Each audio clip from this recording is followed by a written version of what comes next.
All right, let's go over OTE zones, and I got my headphones on now. And OTE zones is honestly probably the most complicated thing inside the strategy. But it's actually pretty easy once you get it, but it is a little bit complicated, I'm not gonna lie. So it is when you're in a bullish example like this, you take the low to the high and you get this zone out of it, right? You get the 618, 706, and 7.9 and the Fibonacci tool.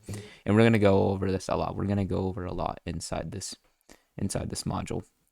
So yeah, it's basically when you get this zone, I call it the OCE zone or the gold zone. And yeah, it's when you do that with the Fibonacci tool and you get this zone inside it, and it's when price taps into it. All right, we're going to go over another example and a bearish thing.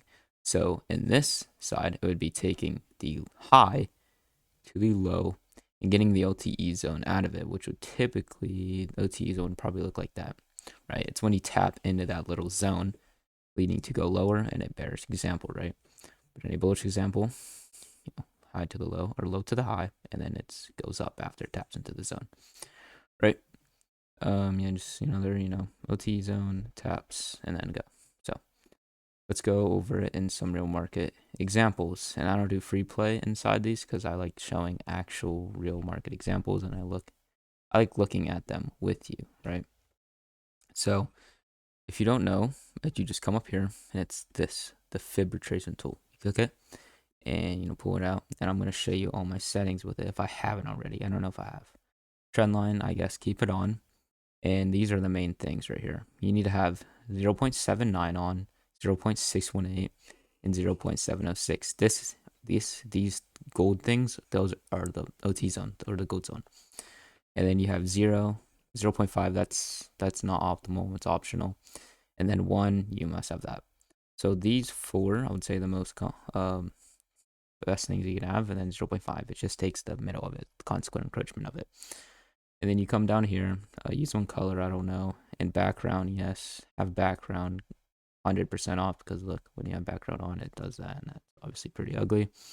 Reverse off, prices off, levels, put that at values, because we have it at percents, just looks like that, unnecessary. Labels, I like right and middle. Text, center, bottom, and I get my font size 14. You don't have to mess with continents, coordinates, or visibility, right? So let's get into it. So right here is an example of it. So right here, you can see there's a high right here, right?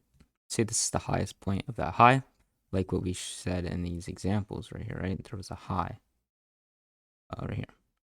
There was a high, right? So what do we take our retracement, take it from the high to the low like that. And then we get our gold zone right here. So let's say price is right here. Then what does price do? We come up, we retrace, we tap into the gold zone like that, the OTE zone. We tap into it, and then they're leading to go lower. And as we can see it inverse like that.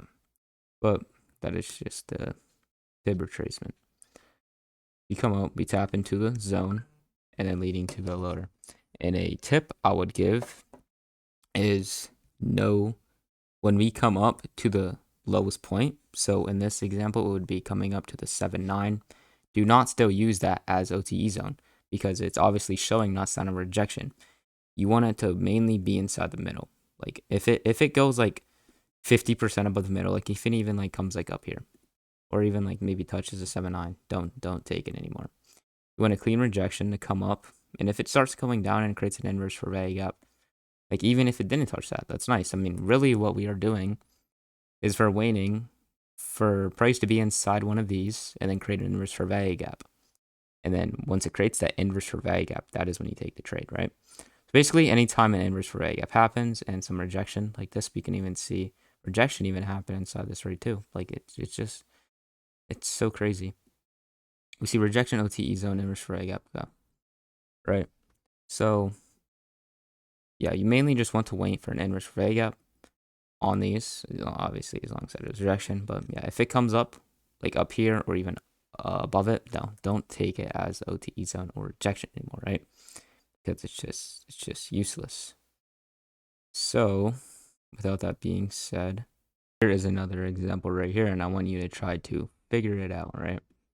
I want you to see this one, right? Well, you can't really see it, but it would be this low to this high, boom, we get our OTE zone like that. We just take the low, the swing low. You always want the wick, right? You always want the wick, not really the bodies. You want the swing low, which is like a wick that is kind of outstanding, you know, and then the wick that is outstanding again, like the swing high. And then we can see we just come down, tap into it, go up, right? So once again, it literally just came down, tapped into 706 like that, very fucking clean. Probably created an image for a yep, and then went higher, right? Another example of it working. And now this right here would be an example of it working even with it touching the 7.9. But it's basically the same concept, right? We see a swing high, we see a swing low, we get the 709 out of it. And we then come up above the 7.9, and then we eventually did go down. So it ended up working, but yeah, I still wouldn't take that. And even though it may work like that, but we don't take those and we stay patient and disciplined. This one right here is a very perfect example right here, right? So we can see, like, you can obviously see the swing low, right? It's obviously this wick right here.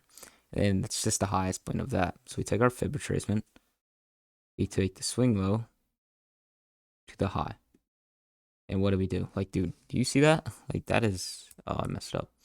But, like, look at this. Swing high, swing low, literally just tap into 618 and then skyrocket up. I believe I did take this trade actually. And usually for this, like after you take that intraday gap, you usually want you to take profit at that zero, at that swing high that you marked out on the same fib retracement. That's why this works so good, because it gives you also a take profit to put at, right? Like it's so crazy. So yeah, once again, the swing high or swing low to swing high, and then yeah, we just get that zone, and yeah, you just wait for price to come in and tap into it, and then create an intraday gap, and then yeah, so you take profit here, and we can see it obviously banged, right? And you can just see like how good this really works by just literally just coming into the slightest, tapping into it, and skyrocketing, right? And then one last example right here. So we can see right here, right? We see a swing low, right? The bottom of the wick to the top of the wick. It would be this one, right? Because this price action hasn't been printed yet, right? So we take the swing high to this, or swing low to the swing high. Then what we do, once again, we just come down, tap into the gold zone, leading to go up back to the zero, right? Yeah, just coming into the 706, and yeah, never came into the 7.9. It just tapped the middle of it, or just tapped, one of these two, and then went higher. Yeah, that is going to be the fib retracement breakdown, and there are going to be more video modules about this. So yeah, hopefully you understand fib retracements a little bit more. And yes, if any questions, ask me. One thing I will leave you on is, yes, only use the fib retracement on the 5 minute and above time frame. So yeah.